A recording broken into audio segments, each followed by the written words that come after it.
Bonjour à tous, et j'espère que vous allez bien. Bienvenue dans cette toute nouvelle vidéo. Aujourd'hui, je vais vous parler de l'affaire Jane Andrews. C'est une affaire qui est vraiment très intéressante, qui mélange violence conjugale, psychologie, santé mentale, et nous allons parler aussi un peu de classe sociale. Je vous laisse tout de suite découvrir cette affaire.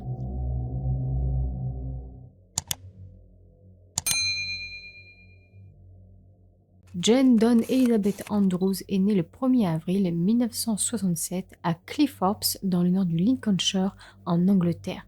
Elle est la plus jeune d'une famille de 3 enfants, c'est la seule fille, elle a 2 grands frères. Son père, lui, est menuisier, tandis que sa mère travaille, elle, comme assistante sociale. Dans l'introduction, je vais vous parler de classe sociale, car vous allez voir que Jane Andrews a connu la pauvreté, puis la classe supérieure, mais ensuite elle est retournée dans la classe modeste. Lorsqu'elle était enfant, sa famille était très pauvre. Lorsque Jane avait 8 ans, sa famille avait tellement de dettes que ça les a conduits à vendre leur maison et à déménager dans une maison bien plus petite dans la ville de Grimsby. Cette nouvelle maison n'avait même pas de salle de bain ni de toilette intérieure. Pour vous donner d'ailleurs une idée encore plus précise du niveau de leur pauvreté, un jour sa mère lui a demandé à elle et à ses frères de regarder un peu partout dans la maison, autour du canapé, dans les poches de manteau, à la recherche de pièces afin de les rassembler pour pouvoir acheter une miche de pain. Donc ça vous donne quand même une bonne idée de leur situation financière dans laquelle ils étaient. Et malgré leur déménagement, la situation ne s'arrange pas pour autant. Et malheureusement, en plus des difficultés financières, eh bien le mariage des parents de Jane n'est pas heureux, ses parents se disputent énormément, donc l'ambiance de la famille n'est pas non plus au beau fixe. Pour vous parler maintenant un peu de sa santé mentale, eh bien tout au long de son adolescence, Jane a souffert de dépression, de multiples crises de panique et elle avait également des troubles alimentaires et tous ces troubles la suivront toute sa vie. Et c'est à l'âge de 15 ans que Jane tente de se suicider en ingérant plusieurs médicaments après que sa mère ait découvert qu'elle a séché plusieurs fois l'école. Sa mère l'a trouvée sur son lit en train de perdre connaissance à cause de la grosse prise de médicaments qu'elle a ingurgitée, sauf que sa mère ne fera rien, elle ne l'emmènera pas à l'hôpital, elle n'appellera personne, tout simplement car elle ne voulait pas que cet événement s'ébruite, donc elle a laissé sa fille comme ça. Par chance, Jane a survécu. Toujours à l'âge de 15 ans, Jane a ses premières expériences sexuelles et lors de sa première relation, ainsi que pour toutes les suivantes d'ailleurs et même à l'âge adulte, Jane couche lors du premier rendez-vous. En fait, elle explique qu'elle fait ça parce qu'elle a peur que ses petits amis partent si elle ne couche pas la première fois le premier soir. Et donc ça, c'est un modèle, c'est un schéma qu'elle va reproduire toute sa vie. Elle explique que les hommes pouvaient ainsi faire ce qu'ils voulaient d'elle, et comme ils pouvaient faire ce qu'ils voulaient, eh bien ça a rapidement conduit à des violences sexuelles et à des pratiques sexuelles auxquelles elle n'était pas consentante. Jane faisait ça vraiment car elle avait une véritable peur de l'abandon, elle avait peu d'estime d'elle. Bon, elle savait que c'était dégradant, dévalorisant, mais il y avait cette peur, cette insécurité, mélangée aussi à ces troubles, eh bien ça a conduit à cette dépendance vis-à-vis des relations avec les hommes. Puis, 2 ans plus tard, alors qu'elle a 17 ans, un événement marque son adolescence et la laissera blessée et traumatisée. À 17 ans, Jane tombe enceinte et avorte. Et malgré cet environnement de pauvreté, malgré ses troubles, Jane est très intelligente. C'est une très bonne élève, elle excelle à l'école, elle a vraiment un avenir prometteur et elle espère, elle rêve avec ses bonnes notes pouvoir déménager et pouvoir quitter cette vie de pauvreté. Elle rêve de devenir styliste, alors elle s'inscrit à un cours de mode au Grimsby College Art. Puis, à 21 ans, après ses études de mode, elle travaille comme vendeuse chez Marks & Spencer. Ce n'est pas vraiment l'emploi rêvé pour elle, mais bon, la suite s'annonce meilleure. Car dans la même période, elle trouve une annonce d'emploi dans le magazine The Lady. Cette annonce est postée anonymement et elle propose un emploi d'habilleuse personnelle. Donc on ne sait pas c'est qui a posté l'annonce, on ne sait pas pour qui elle va travailler. Elle répond à l'annonce et c'est 6 mois plus tard qu'elle est recontactée pour passer un entretien. Et c'est lors de cet entretien qu'elle découvre que l'annonce consiste à être l'habilleuse de Sarah Ferguson, qui n'est autre que la duchesse d'York. Son entretien se passe bien, tellement bien que 4 jours plus tard, elle commence à travailler pour elle au palais de Buckingham, comme habilleuse, mais aussi comme assistante et dame de chambre. Elle avait plusieurs tâches, elle faisait par exemple entre autres aussi les courses. Sarah Ferguson est l'ex-épouse du prince Andrew, fils de la reine Elisabeth II. Sarah et le prince se sont séparés en 1992, puis ils ont divorcé en 1996, mais au moment de l'annonce d'emploi, elle était toujours l'épouse du prince Andrew. Jane a travaillé auprès d'elle de 1988 à 1997, soit 9 ans, et tout de suite, toutes les deux ont noué une bonne relation, tout se passait vraiment bien, même si Jane ne gagnait que 18 000 livres sterling par an. Ce n'est pas vraiment énorme, surtout par rapport au travail que ça représente. Le travail est très exigeant, mais en tout cas, c'est mieux que son ancienne vie, et surtout, Jane apprécie beaucoup ce travail. Elle a un nouvel appartement, elle a un statut plus élevé, elle côtoie aussi la famille royale et elle a aussi un nouveau cercle d'amis. Jane était donc ravie de cette nouvelle vie, même si sur le coup, le changement l'a tout de même un peu bousculée. Après tout, sa vie a littéralement changé du jour au lendemain. Elle est littéralement passée d'un monde à un autre. Concernant maintenant ses relations amoureuses, dès sa nouvelle vie au palais de Buckingham, Jane a de nombreuses relations avec plusieurs hommes qu'elle rencontre dans le cadre de son travail. Puis c'est en avril 1989 qu'elle rencontre Christopher Dunn Butler. C'est un cadre d'IBM, il travaillait également aussi apparemment pour la duchesse et il avait 20 ans de plus qu'elle. Et très rapidement, l'année suivante après leur rencontre, en août 90, ils se marient. Sauf que 5 ans après leur mariage, ils ont divorcé. Alors selon Jane, ce sont les pressions liées à son travail qui ont conduit à la séparation du couple. Elle a aussi raconté plus tard qu'elle le considérait plus comme un bon ami. Et elle a aussi raconté qu'il n'y avait plus de relations physiques entre eux. Mais selon Christopher, ils se sont séparés car Jane a été infidèle à plusieurs reprises. Elle a eu de nombreuses aventures qu'elle a d'ailleurs admis plus tard. Après son divorce avec ce Christopher, Jane est ensuite sortie avec un homme du nom de Dimitri Horn. C'est le fils d'un magnat du transport maritime grec. Mais très rapidement, après le début de leur relation, ils se sont séparés. Et c'est Dimitri qui est à l'origine de la séparation. Et lorsqu'il a annoncé à Jane qu'il voulait mettre fin à leur histoire, eh bien Jane était très en colère et elle a voulu se venger. Elle s'est vengée en saccageant l'appartement qu'ils partageaient ensemble. Elle lui aurait également pris 8000 livres sterling. Suite à cet événement, suite à cette séparation, Jane a plongé dans une nouvelle période de dépression. Elle a également fait une nouvelle tentative de suicide par overdose à laquelle elle a également survécu par elle-même, c'est-à-dire sans appeler les secours, ce qui nous fait rappeler la non-intervention de sa mère lors de sa tentative de suicide lorsqu'elle était adolescente. Pendant ce temps, le lien entre Jane et Sarah se renforce davantage. Elles sont très proches, forcément, à force de voyager ensemble, de se côtoyer chaque jour. La duchesse raconte même ses confidences à Jane et vice-versa. Le lien se renforce davantage en 92 alors que la duchesse se sépare du prince Andrew. Jane est alors très présente, elle a aussi des tâches supplémentaires qu'elle assume complètement. Et dans un carnet de la duchesse, elle a écrit dedans un jour que la loyauté et la gentillesse de Jane ne connaissaient pas de limite. Sauf que tout bascule en 97 lorsque la duchesse licencie Jane.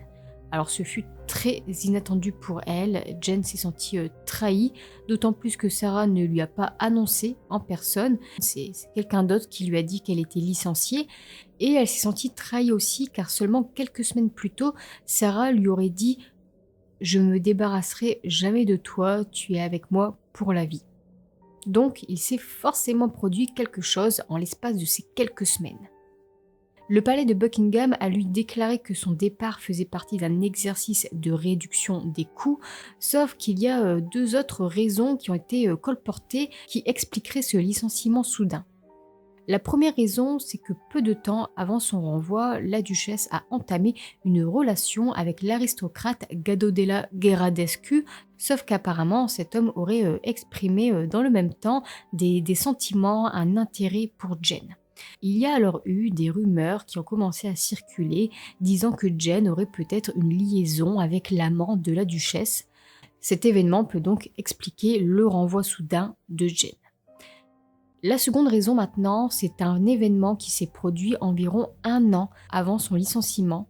C'est une affaire qui a complètement fragilisé la relation entre Sarah et Jane.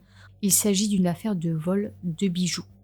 En fait, en 95, la duchesse a remarqué qu'il lui manquait au moins 250 000 livres sterling de bijoux dans une valise et elle a tout de suite soupçonné son assistante, même si elle n'avait aucune véritable preuve contre elle.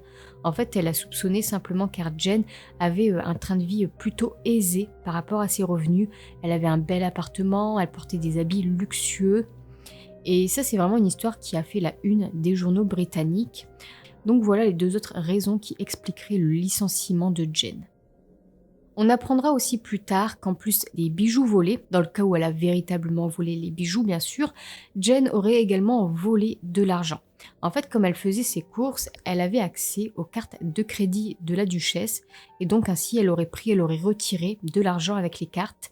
Elle se serait servie carrément dans ses comptes et elle aurait volé plusieurs sommes importantes, sommes qui se comptent à 5 chiffres.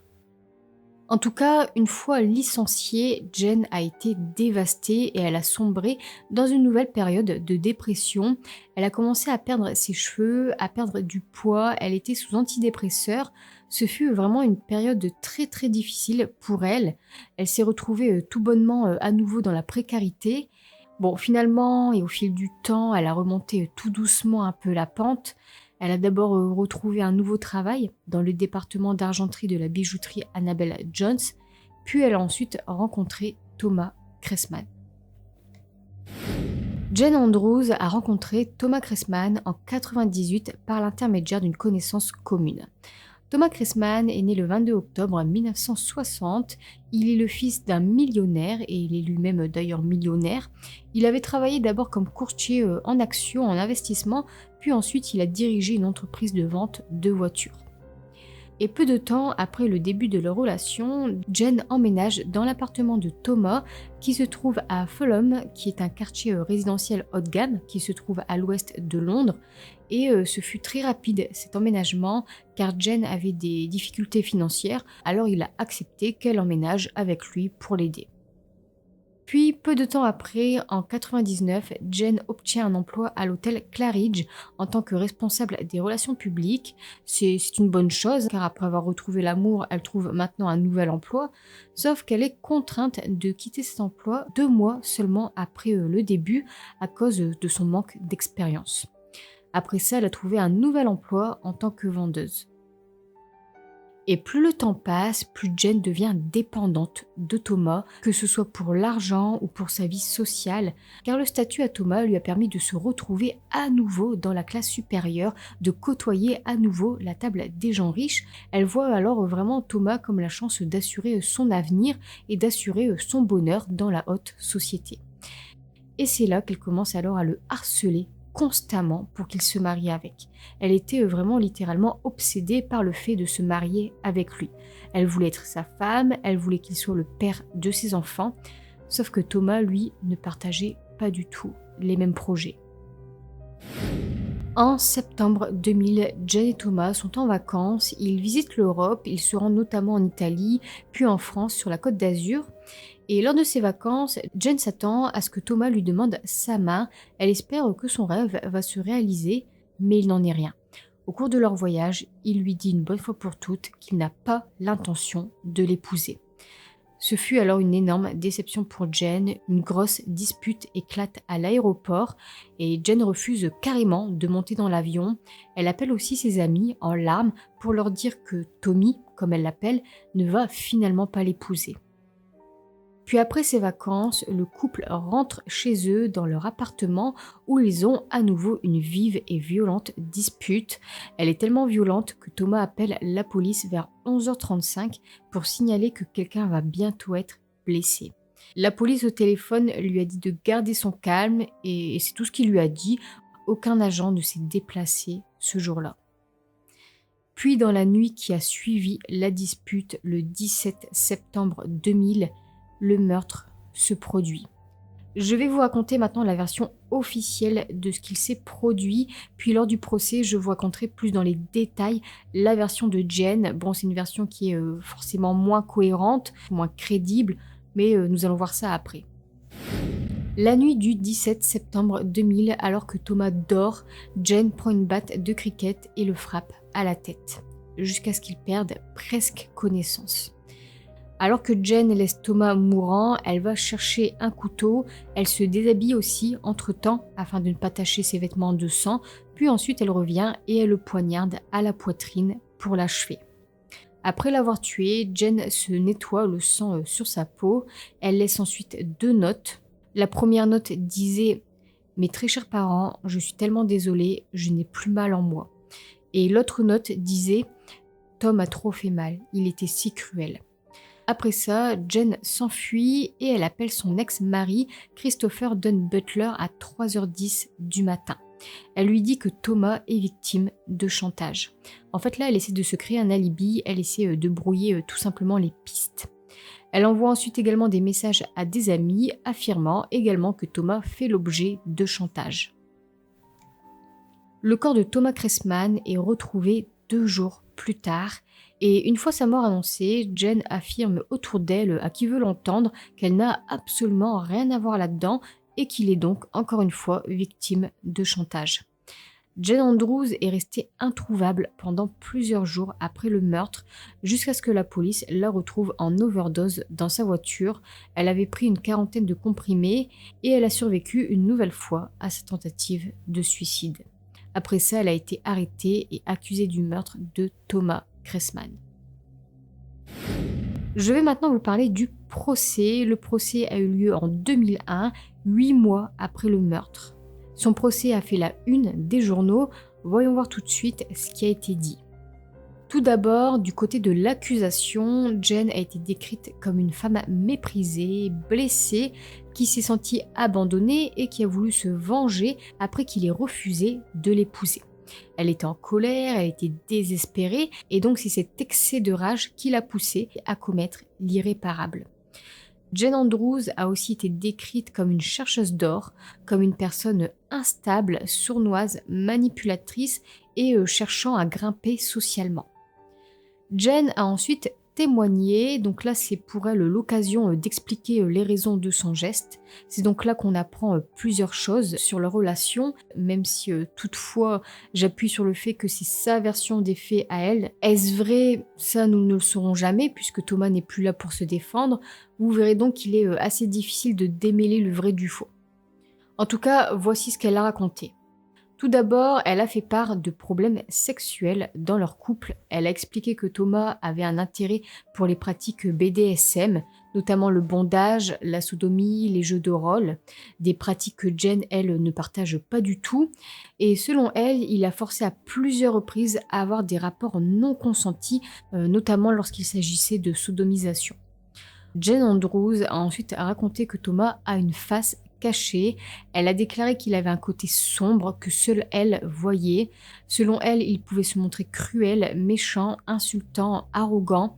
Il pouvait la rabaisser, il lui parlait par exemple de ses imperfections physiques. Il pouvait aussi se montrer manipulateur, il pouvait jouer avec son esprit, c'est-à-dire qu'il pouvait dire tout et son contraire. Par exemple, il pouvait être méchant, puis la minute d'après s'excuser, puis ensuite la mener en bateau, la faire tourner en bourrique. Elle a d'ailleurs donné un exemple justement à ce sujet que je vais vous partager tout de suite. En fait, par exemple, elle a raconté que Thomas ne voulait pas se marier avec elle, sauf qu'elle a expliqué que peu de temps avant le meurtre, ils auraient visité ensemble des maisons, et lors d'une visite de maison, ils avaient été enregistrés auprès de l'agence immobilière comme Monsieur et Madame Cressman. Donc, il ne veut pas se marier avec, mais pourtant, il dit à l'agence que c'est sa femme, que c'est Madame Cressman. On ne sait pas si c'est vrai, si c'est le cas, est-ce vraiment lui qui s'est nommé ainsi auprès de l'agence? En tout cas, c'est une histoire qu'elle a racontée pour montrer qu'il pouvait jouer comme ça avec elle. Jen le soupçonnait aussi de tromperie et elle a aussi raconté qu'il était violent et dominant avec elle. Il pouvait être très gentil, puis ensuite la minute d'après, comme je vous le disais, il pouvait avoir un tout autre comportement, il se montrait alors violent. Bon, certains disent qu'elle a inventé ces violences conjugales pour atténuer sa peine.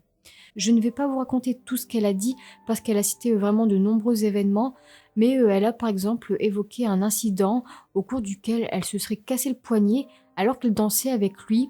Selon elle, en fait, ils étaient en train de danser et il l'aurait lâché volontairement donc au cours de la danse, ce qui lui aurait donc causé cette blessure au poignet. Lors d'un autre incident, il aurait accusé Jen de flirter avec un de ses amis, il l'aurait alors apparemment frappé et il lui aurait donné des coups de pied. Jen a aussi raconté qu'il l'a déjà frappé avec une brosse en bois car Thomas l'a trouvée faible, alors selon elle, il voulait la renforcer. Donc ça, c'est la version des faits de Jen. Encore une fois, c'est difficile de démêler le vrai du faux. Moi, personnellement, je pense que tous les deux avaient un comportement abusif, l'un vis-à-vis de l'autre.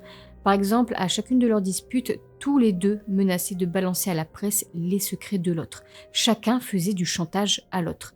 Par exemple, un jour d'ailleurs, lorsqu'ils étaient à table en compagnie d'autres personnes, Jen avait trop bu et elle avait fait une remarque sur les penchants sexuels de Thomas devant tout le monde. Donc ils pouvaient tous les deux se balancer ce genre de choses comme ça.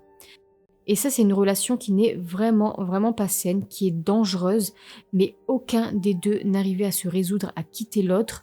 Malgré les disputes, malgré les allégations de violence, tous les deux revenaient à chaque fois l'un vers l'autre. Pour la famille de Thomas, les dires de Jen ne sont qu'un tissu de mensonges. Selon la famille, elle essaie simplement de se défendre en brisant la réputation de Thomas. D'ailleurs, selon la famille, un certain nombre d'ex-petites amies de leur fils ont insisté sur le fait qu'il n'y a jamais eu aucun abus physique ou sexuel au cours de leur relation. Et enfin, Jen a raconté que jamais Thomas lui a dit qu'il ne voulait pas l'épouser. Donc en disant ça, elle essaie de détruire tout simplement toute la base de l'accusation. Comme tout se base sur le fait qu'elle l'aurait tué car il ne voulait pas l'épouser, elle maintient que jamais il lui a dit qu'il ne voulait pas se marier avec. Bon, ça paraît évident et simpliste dit comme ça, mais je vous le dis car ça fait également partie de sa version. Concernant maintenant la nuit du meurtre, Jen a raconté différents récits, mais je vais vous raconter le récit qui sort le plus. C'est une histoire un peu bancale.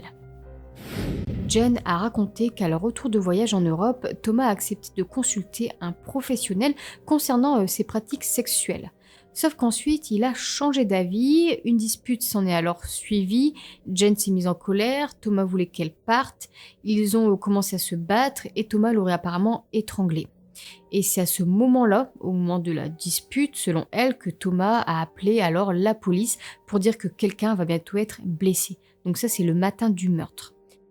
Jen a ensuite raconté qu'après ça, après la dispute, elle a tenté d'appeler son ex-mari, sauf que Thomas aurait jeté son téléphone. Ensuite, il l'aurait poussé, il l'aurait attaché et violé. Et c'est à midi seulement qu'il aurait accepté de la laisser partir. Et une fois qu'elle est partie, qu'elle est sortie de l'appartement, elle a commencé à envoyer des mails compromettants. En fait, il faut savoir que Jen avait découvert dans les emails de Thomas des messages à connotation sexuelle qu'il avait adressés à une femme américaine qu'il avait rencontrée plusieurs mois plus tôt lors d'une conférence. Et du coup, dans l'après-midi, après cette dispute, elle a envoyé ces mails, ces messages sexuels aux parents de Thomas. Ensuite, nous voilà dans la soirée. Jen raconte qu'elle est finalement revenue à la maison. Bon, ça peut paraître étrange, mais comme je vous le disais, ils étaient dans une relation malsaine. Aucun des deux ne pouvait se résoudre à quitter l'autre, donc elle est revenue. Au cours de la soirée, plusieurs disputes ont eu lieu. Ensuite, ils se sont mis au lit et alors qu'elle s'était endormie, Thomas se serait mis sur elle et il aurait à nouveau tenté de la violer, de la sodomiser. Il a ensuite tenté de la frapper, il a attrapé ses cheveux, il aurait crié qu'il allait la tuer. Donc ce fut extrêmement violent. C'est là qu'elle serait partie chercher la batte et un couteau pour se défendre. Jen assume avoir mis un coup à la tête avec la batte. Par contre, concernant le coup de couteau, elle dit ne pas lui avoir porté volontairement le coup. En fait, elle raconte que dans la bagarre, il serait comme tombé sur le couteau, il se serait avancé sur le couteau. Donc selon elle, il s'agirait de légitime défense. Bon, comme je vous le disais, c'est un peu bancal et c'est sa version des faits. Sa version n'a pas été considérée par le jury, ils l'ont trouvée confuse, ils ont trouvé des contradictions dans son récit. Au cours du procès, Jen a également raconté son passé douloureux, elle a raconté avoir subi des abus durant son enfance. Ses tentatives de suicide ainsi que ses troubles psychologiques ont également été évoqués. Et il a également été évoqué la question de la préméditation. A-t-elle prémédité ou non le meurtre? Après 12 heures de délibération en mai 2001, Jane Andrews est reconnue coupable de meurtre. Elle a été condamnée à la prison à vie avec une peine de sûreté de 12 ans de prison. Donc bon, ce n'est pas réellement la prison à vie. Après 12 ans de prison, elle pourra commencer à faire des demandes de libération conditionnelle. En 2002, un an après sa condamnation, un psychiatre diagnostique Jane Andrews comme souffrant de troubles de la personnalité borderline. Puis c'est en novembre 2009, après avoir purgé 9 ans de détention, que Jen fait à nouveau parler d'elle en s'évadant de la prison. Alors d'après ce que j'ai lu, elle était obsédée par un homme et celui-ci apparemment ne lui aurait pas rendu visite, donc elle se serait évadée probablement pour le retrouver. Jane Andrews a été retrouvée après 3 jours de cavale à moins de 10 km de la prison, cachée dans une chambre d'hôtel en présence de sa famille. Alors, on pourrait croire que cette évasion aurait eu une répercussion sur sa peine, mais pas du tout. Sa peine n'a pas été rallongée, elle n'a rien eu. Jane a ensuite pu faire plusieurs demandes de libération conditionnelle, mais toutes ces demandes ont été refusées car elle a été évaluée comme un danger pour autrui. En fait, elle ne semblait pas tout à fait stable émotionnellement pour être réintégrée dans la société, et aussi il y a le fait qu'elle ne semblait avoir aucun remords de son geste. Sauf qu'en juin 2015, après avoir passé environ 15 ans en prison, Jane Andrews est finalement libérée pour bonne conduite. Elle est alors suivie par un agent de probation. Cet agent a pour but de faciliter sa réinsertion, mais aussi de veiller au respect des obligations. Comme elle est en cours de réinsertion, forcément elle est soumise à diverses obligations, à diverses règles. Ensuite, c'est en 2018 qu'elle est accusée de harcèlement envers un homme. Elle est alors retournée en prison. Sauf qu'une enquête policière a eu lieu et lors de cette enquête, aucune preuve n'a pu prouver un harcèlement présumé. Alors, elle a de nouveau été libérée de prison le 8 août 2019. Et depuis, elle est libre. Sauf qu'à sa sortie de prison, Jane Andrews a de nouveau fait parler d'elle. En fait, elle a ouvert un site internet où elle a mis en vente plusieurs objets de luxe appartenant à Thomas Cressman. C'est le frère de Thomas qui s'est aperçu qu'elle mettait en vente des objets ayant appartenu à son défunt frère. Sur ce site se trouvaient notamment des ceintures, des sacs vintage, des bijoux, des écharpes, mais aussi des bandes dessinées Tintin dont Thomas était fan. Aujourd'hui, Jane Andrews est donc libre, elle vit discrètement et sous un autre nom, sous une autre identité. Elle vit apparemment toujours dans le Lincolnshire et dernièrement, elle a fait part de remords, elle a déclaré regretter son geste. Elle a dit qu'elle savait qu'elle a causé beaucoup de chagrin et qu'elle doit désormais vivre et avancer avec ça. Par contre, elle maintient toujours les abus qu'elle aurait subis de la part de Thomas. Alors c'est tout pour moi pour cette affaire, je l'ai trouvée vraiment très intéressante. Personnellement, je pense que tous les deux ont été abusifs avec l'autre. Je ne remets pas en cause les dires de Jen, il est possible que Thomas ait réellement été abusif et violent avec elle, mais je pense qu'elle était aussi. Elle a même déclaré un jour d'elle-même que parfois elle était garce avec lui. C'est son mot, je le reprends. Tous les deux étaient dans une relation toxique et destructrice et ils n'arrivaient pas à se quitter. Je pense aussi que ces nombreux troubles qu'elle traîne depuis son enfance ont aussi mené à cet acte. Il y a également sa relation vis-à-vis des hommes, le fait qu'elle a toujours été dépendante et soumise aux hommes, le fait qu'elle a toujours voulu être aimée par quelqu'un. Il y a aussi un peu cette différence de classe sociale, le fait qu'elle voulait être intégrée dans ce monde de bourgeoisie. C'est une des raisons pour lesquelles elle voulait se marier avec Thomas, en plus d'être aimée. Donc cette idée du mariage a complètement viré à l'obsession.